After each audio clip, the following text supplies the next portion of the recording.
J'espère que tout roule pour vous. Ce jour-là, sur son compte Facebook, Bruno Roth a balancé un petit extrait vidéo, 26 secondes chrono, même pas le temps de finir son café qui a enflammé la toile.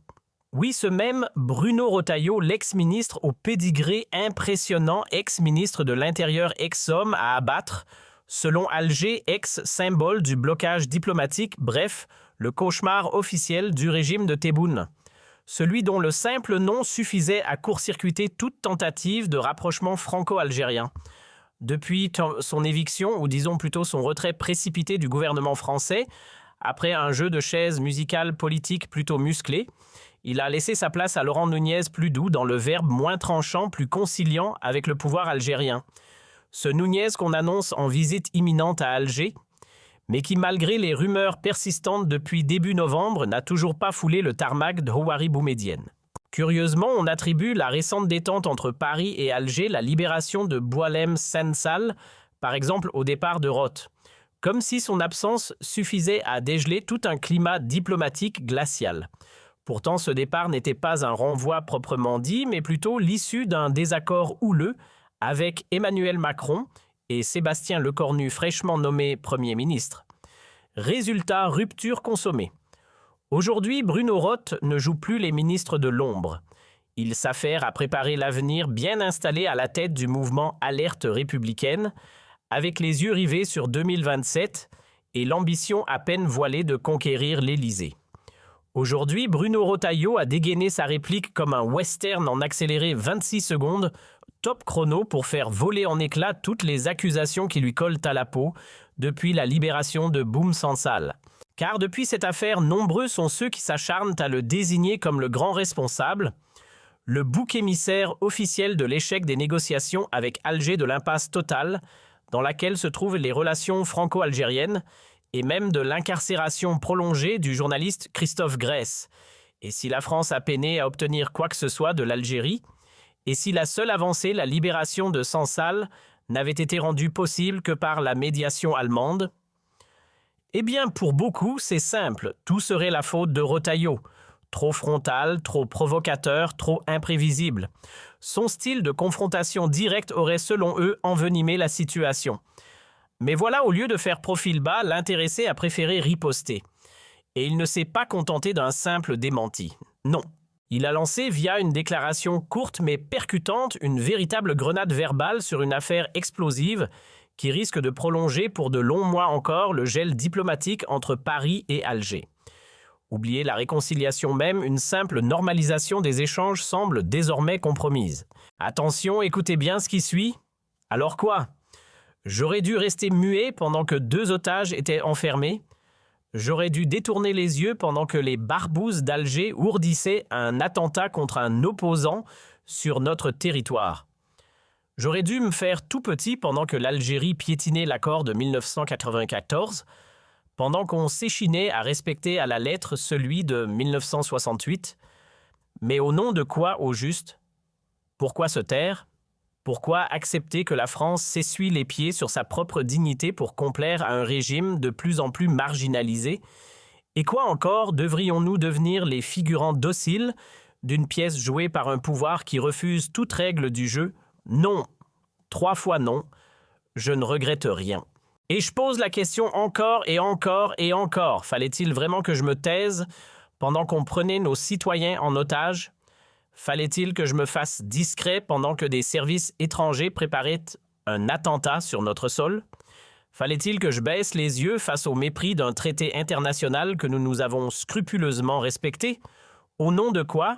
De qui? Pour quoi faire? Pour qu'on nous traite comme un paillasson? Sur son propre compte Facebook, Bruno Retailleau a balancé ce fameux extrait vidéo accompagné d'un commentaire cinglant. Depuis quand la France doit-elle se transformer en serpillière au service d'un régime algérien de plus en plus replié sur lui-même? Et il enchaîne sans détour, devait-il vraiment garder le silence pendant que 2 otages étaient détenus?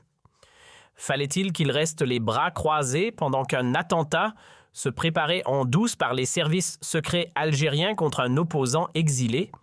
Et surtout, ne faudrait-il pas enfin parler du cas AMLDZ Eh bien, ce dossier explosif, lui, n'a encore jamais été évoqué officiellement par le moindre haut responsable français. Aucun mot, pas une déclaration publique, pas une prise de position. Rien. Silence radio. L'affaire est pour l'instant cantonnée au parquet national antiterroriste, le PNAT, qui en détient les rênes depuis la mi-avril 2025. C'est à ce moment-là qu'un certain Smaï R, alias Smaï Rajab, adjudant-chef en poste au consulat d'Algérie à Créteil, a été arrêté. Membre actif de la DDSE, la Direction de la documentation et de la sécurité extérieure d'Algérie, il était chargé entre autres de la surveillance des visas. Son interpellation a été le fruit d'une enquête particulièrement pointue menée par une unité d'élite de la police judiciaire parisienne avec le concours étroit de la DGSI, le renseignement intérieur français. Au final, un officier arrêté et 2 autres inculpés, dont Salahaddine Selloum, ancien premier secrétaire de l'ambassade d'Algérie à Paris, soit le numéro 2 officiel jusqu'à son retour précipité à Alger durant l'été 2024. Rapatrié en toute discrétion en Algérie, l'un des suspects clés s'est vu frapper, dès la fin juillet 2025, d'un mandat d'arrêt international émis par la justice française. Et ce n'est pas tout, un autre nom ressort du dossier Bouaziz Housamed Addine, Bouaziz vice-consul au consulat algérien de Créteil, également cité dans cette affaire sulfureuse qui fait trembler les murs du palais de justice. 3 agents des services secrets algériens se retrouvent ainsi au cœur d'une enquête explosive entre les mains du parquet national antiterroriste français. Leur mission, selon les juges, organiser ni plus ni moins qu'un enlèvement doublé d'une tentative d'assassinat à caractère terroriste visant un blogueur algérien très connu sous le pseudonyme ML Dezod. À ce jour, seules quelques plumes audacieuses dans la presse, comme Mohamed Sifawi dans le journal du dimanche, ont osé révéler les détails dérangeants de ce dossier, des informations précises, glaçantes, qui dressent un tableau inquiétant. MLDZ, quant à lui, garde le silence. Rien, pas un mot. Les grands médias français du Monde au Point s'en sont emparés, certains titres étrangers aussi. Mais côté institution française, silence absolu. Ni le ministère de la Justice, ni celui des Affaires étrangères, encore moins le PNAT, n'ont daigné commenter. Officiellement, l'Algérie, elle hurle au complot parlant de manipulation, montée autour d'un soi-disant voyou du net, le tout dans un communiqué incendiaire diffusé en avril 2025 par son ministère des Affaires étrangères. Et bien sûr, dans cette chorégraphie diplomatique, tout serait comme par magie la faute de Bruno Retailleau, comme s'il avait à lui seul rédigé les mandats d'arrêt, instruit le dossier et mené les arrestations. Petit rappel utile à l'époque, il était ministre de l'Intérieur, pas garde des Sceaux. En France, la justice ne répond pas au téléphone de l'exécutif. Ce sont les juges et eux seuls qui ont validé les mandats, les mises en examen et les incarcérations. Et ce n'est pas fini 7 autres individus, des voyous bien connus membres d'un gang dont une femme enceinte sont aussi mises en cause. Tous seraient liés au service algérien chargé, selon l'enquête, d'orchestrer l'enlèvement et l'élimination d'Amir DZ. Et toujours, aucun mot officiel. Pendant ce temps, Bruno Retailleau lui a quitté le ministère. Il ne tourne pas autour du pot. Selon lui, les services secrets algériens auraient bel et bien planifié un attentat sur le territoire français, ciblant un opposant politique en exil. Et face à une accusation aussi grave, il pose la question: qui tue aurait-il mieux valu qu'il se taise? Ce silence, il le rejette fermement, comme il rejette toute idée de complaisance envers un régime qu'il juge dangereux. À travers cette prise de parole musclée extraite d'un entretien probablement diffusé sur France Info, même si ce n'est pas clairement précisé, il défend bec et ongle son approche, une ligne dure sans concession, un bras de fer assumé avec le pouvoir algérien. Il explique ainsi pourquoi, à ses yeux, il était impensable de rester passif face à ce qu'il qualifie de menace directe contre la sécurité française. C'est sur les ondes de France Info que l'interview a été diffusée il y a peu. Mais Bruno Retailleau, lui, ne s'est pas contenté d'en rester là. Il a découpé le passage le plus explosif, comme on extrait une cartouche prête à faire feu, et l'a balancé sans filtre sur sa page Facebook. Dans cet extrait, il va droit au but. Il accuse frontalement les services de renseignement algériens d'avoir fomenté un attentat en plein cœur du territoire français contre un opposant politique. Ce n'est pas un simple soupçon glissé à demi-mot. Non, c'est une accusation claire, nette. Et pour la première fois dans l'histoire récente, elle vient de la bouche d'un ancien poids lourd de la République. Jamais encore un homme politique français, ni député, ni ministre, ni conseiller d'envergure n'avait osé accuser publiquement les services secrets d'un État étranger, en l'occurrence l'Algérie, d'avoir tenté un attentat sur sol français. Une ligne rouge a été franchie. Quand Bruno Rota parle, il ne prend pas de gants. Il dénonce sans détour une tentative d'attentat orchestrée par les services algériens sur le sol français, rien que ça. Une bombe verbale qui, logiquement, devrait susciter une réaction immédiate d'Alger. Et pourtant, nada, silence épais. Les autorités algériennes fidèles à leur ligne de défense se contentent de crier au complot, dénoncent une prétendue manipulation, mais sans jamais vraiment affronter les faits. Et les faits, eux, sont bien là une enquête judiciaire en cours, des suspects clairement identifiés, des actes qualifiés de subversifs, et même un mandat d'arrêt international émis par la justice française. Il va falloir tôt ou tard que quelqu'un réponde. Pendant ce temps, un certain R membre confirmé des services secrets algériens reste derrière les barreaux. Sa demande de remise en liberté rejetée. Son sort est scellé du moins pour l'instant. Certes, Alger a récemment libéré Boualem Sansal, geste symbolique, tentative d'apaisement, peut-être, mais ce geste aussi médiatisé soit-il ne change rien au cœur du problème. D'autres détenus, liés à la même affaire, sont toujours emprisonnés et le mandat d'arrêt international visant d'autres suspects est toujours en vigueur. Rien n'a été levé, rien n'a été effacé. La justice française, elle continue son chemin. Alger lui continue de regarder ailleurs. Face à cette affaire, les autorités algériennes choisissent de se terrer dans un silence glaçant, un mutisme qui intrigue et inquiète à la fois. Ce silence lourd semble pour certains jeter une ombre de complicité sur l'affaire MLDZ. Impossible de normaliser les relations avec la France tant que ce dossier reste obscur, tant que les agressions visant des personnalités algériennes sur le sol français n'ont pas été clarifiées. Pas de réouverture sereine, pas d'explication officielle, pas de normalisation possible. La confiance diplomatique, elle reste en suspens. Et comment envisager une relation apaisée avec un État dont certains officiers de ses propres services secrets croupissent derrière les barreaux et contre lequel un mandat d'arrêt international a été lancé? Le parquet national antiterroriste ne compte pas rester les bras croisés. 3 anciens hauts responsables algériens sont sur sa liste d'auditions prioritaires. Sadek Fatih Moussaoui, actuel chef des services secrets, le général-major Mohan Dabar, ancien patron du DSI entre 2022 et 2024, et le colonel Mohad numéro 2 du renseignement extérieur algérien sur la même période. Sans leur comparution et sans éclaircissement sur ces dossiers sensibles, parler de normalisation reste une chimère. Tant que cette affaire restera en suspens, sans vérité, sans verdict, sans fin, il est illusoire d'imaginer une normalisation entre Paris et Alger. Comment reconstruire une relation quand un attentat aurait été préparé en France puis balayé d'un revers de main avec... non mais le problème c'était juste Bruno Rota. Sauf que, voilà, MDZ n'est pas Bruno Rota. Il n'a aucun lien familial, aucune connexion politique, pas même un café partagé avec lui. Alors pourquoi s'en prendre à lui? Pourquoi le kidnapper? Pourquoi tenter de lui ôter la vie? L'excuse ne tient pas. Le cœur du conflit n'est pas Rota et l'Algérie le sait très bien.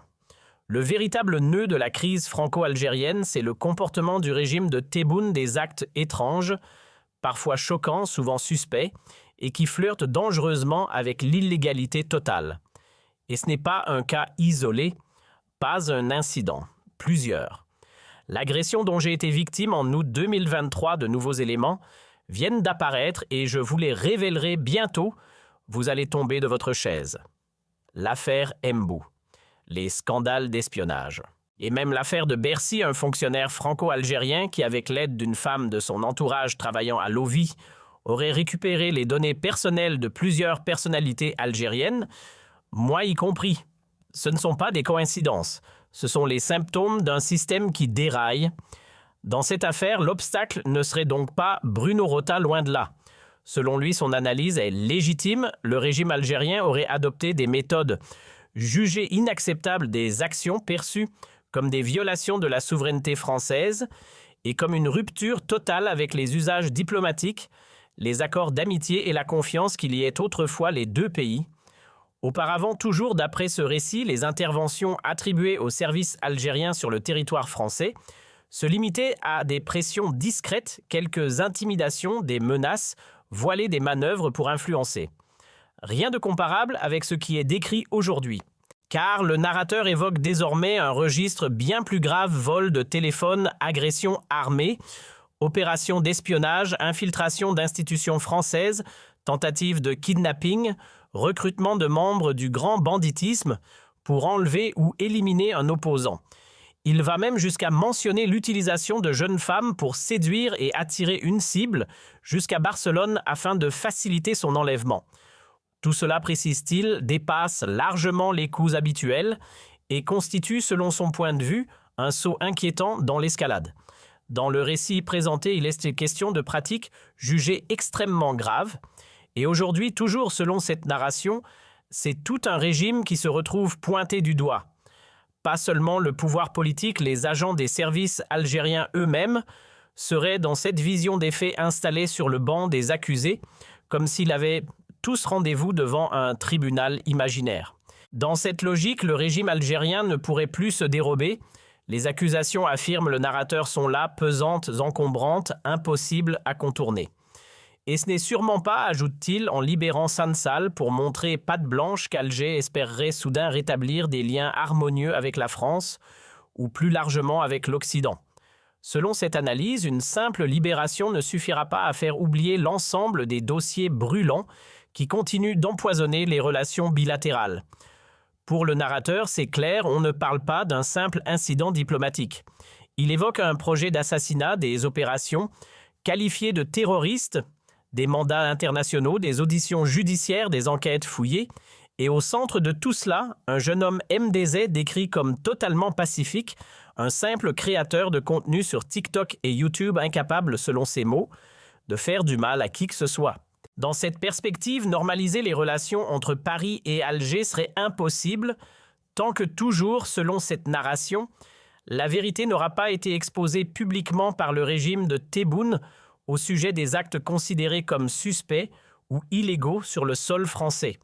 De simples gestes symboliques comme libérer un détenu ou annoncer un nouvel ambassadeur ne suffiraient pas à effacer des années de tension et d'arrestation. Le narrateur insiste tant qu'il n'y aura pas de jugement tant que les mandats internationaux resteront en suspens, tant que les zones d'ombre ne seront pas dissipées. La crise diplomatique continuera d'empoisonner les relations bilatérales peut-être pendant des décennies. Si Alger souhaite réellement regagner la confiance de ses partenaires étrangers, il devra toujours, selon ce discours, reconnaître ses torts, assumer ses actes et dire la vérité sur ce qui aurait été tenté ou réalisé sur un territoire étranger. Sans cela, poursuit-il, le régime sera constamment perçu comme une menace potentielle, capable d'espionner, d'envoyer des commandos, de semer la peur et l'instabilité. Dans cette analyse, ce problème dépasse largement la personne de Bruno Retailleau. C'est une ombre qui planerait durablement sur les deux pays,